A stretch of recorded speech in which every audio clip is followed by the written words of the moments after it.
All right, we are going to create the movement now for our little object player. What you're first going to need to do though is create a new sprite and call it SPR solid. And then click edit sprite, create a new one, 16 by 16. Double click that, pick a color and turn this opacity mode to about 50%. Pick a nice bright color and then fill that. And that's it. You don't need to center that one. Then we will create an object and call that obj solid. Select the sprite and tick solid. We will use this shortly to determine collisions with this player. Now in the room, all I'm going to do in the room, I'm not going to worry about changing. I might actually change this to 320. Actually 240 by 176 I think is what I would like. Change the snap at the top to 16 by 16. Yep, that seems right. It's a pretty small room, but we'll change it later and kind of add more room. So we're just working on one at the moment. And I'm going to add some of those object walls in. You can just add one and kind of resize it.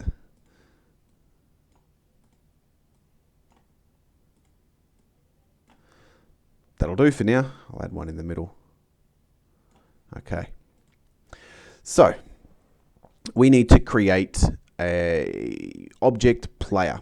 So I'm going to create an object. I've already done this, but I'm going to create a new one and go through it from scratch. So this is going to be called object player ninja. We're going to select the sprite. And just for now, we're just going to select the sprite ninja down. It doesn't really matter which sprite you pick. Just pick one. And then we're going to add an event called a create event. And the create event, we will say set up variables. So we're going to have a few things here. We're going to set the image speed equals 0.5. That way I won't animate as fast. In the last video, I said, remember, we'd change the speed with code. This is how we do it. It's going to run at half speed. You can make it slower if you want. 1 is full speed. 0 means it doesn't animate at all.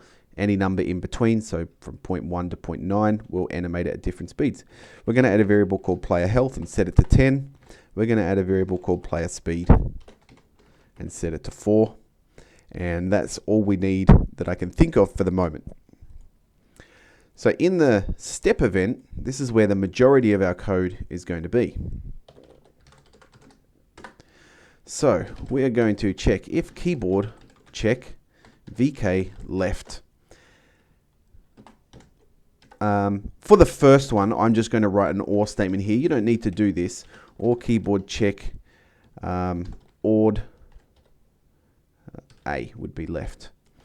Okay, so it's going to do both of those. If I push left or if I push A, that's how you do the WASD movement with this.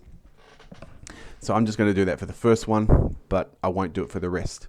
The V speed is going to equal negative player speed. Okay, so player speed is 4, but when we're going to the left, we want it to be equal to the negative version because we're moving to the left, and so we say equal to negative player speed. So then I'm going to go if keyboard check VK right. V speed equals player speed. And this, of course, should be H speed because we're moving on the horizontal with left and right. And then if keyboard check VK up, V speed equals negative player speed, negative for going up. And I'll just copy and paste this VK down to positive player speed. That should not be down 1. All right, now I can probably run this and I'll just go into my room and add in that object. So object player ninja, I'll put it somewhere there. Hit play to test. Now, this took a while to run before. Well, it's much quicker this time. So we've got a very small game. The animation is still way too fast. But you will notice that he doesn't stop moving ever. And once you get him on an angle, It's impossible to stop him moving, but that's easily fixed. So what we do here is we go back to our Object Player Ninja in the step event. Right at the top, we set vSpeed equals 0, hSpeed equals 0. So now, every step, it's resetting those values and then it's checking the keyboard. So if a key is pushed, it will change it back to horizontal speed, etc.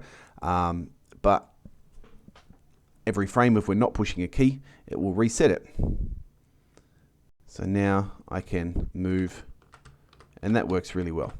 Might be a little bit fast. I might need to turn that movement speed down, but for now, that's all good. Stop that from playing. So we need to stop it from moving through those walls. And this is really easy. Add an event, a collision event with the object solid. We're just going to go move and hit the middle one and set the speed to 0. So it sets the direction to nothing and sets the speed to 0. All good. We could do this in code by saying speed equals 0. It's going to be the same thing. But I'm just going to do it with this part here as well. So I hit play, and now I shouldn't be able to move through those objects. No, I can't move through them. It's working pretty good. The collisions are pretty nice there. It's not getting stuck anywhere. It all looks good. Okay, the reason that it's working so well is because our movement speed is a factor of the tile size. So the tile size is 16, 4 is a factor of 16. But if I change this to 3, I'll probably end up getting stuck in some walls. Or maybe not moving into the wall fully, which means I can't actually move down there because it's not moving into that wall fully. So just to keep this simple, I'm going to keep this as a factor of that. There are other ways to get around that, but it's a little bit more complicated. We want to keep things fairly simple for this. So now we've got our ninja movement, but the animation is always the same. So what we're going to do here is change it. So we're going to go sprite index equals SPR ninja left. Okay, so that's for the left key. And then for the right one, sprite index equals SPR ninja right. Sprite index equals SPR ninja up. And then sprite index equals SPR ninja down. So now when I run it, every time I push a different key, the sprite will change. And I know that's really tiny, but now I've got my ninja running in all directions and it's looking pretty good. When it goes at an angle, it kind of picks whichever the last direction was, I think. It's either going to be up or down when you're running at an angle. Now, it does appear to get caught on walls. For example, there's not really much I can do about that with this code here. Okay, so it does kind of get caught on walls. If I'm wanting to move at an angle to the right, I can't because it's wanting to move down to the right, and so there's a collision with the wall, which means it stops at 0. But there are ways around that again, but we're keeping things quite simple here. So this is just going to be 8-directional movement. Pretty nice.